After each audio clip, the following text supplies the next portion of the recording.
દેશને નવી રાહ ચીંધશે સુરતનું BRTS મોડલ 100% ઇલેક્ટ્રિક બસ બાદ હવે મહિલાઓ બસનું સ્ટીયરિંગ સંભાળશે.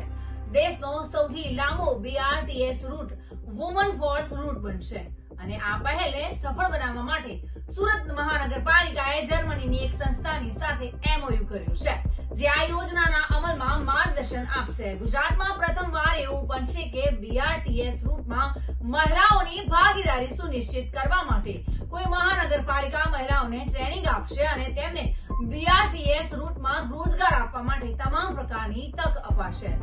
જર્મનીની જર્મન ટેકનિકલ સહયોગ સંસ્થા મહિલાઓને ટ્રેનિંગ આપવા માટે સુરત મહાનગરપાલિકાની મદદ કરશે. BRTS રૂટને વુમન ફોર્સ બનાવવાની તૈયારી સુરત મહાનગરપાલિકા દ્વારા કરવામાં આવી રહી છે.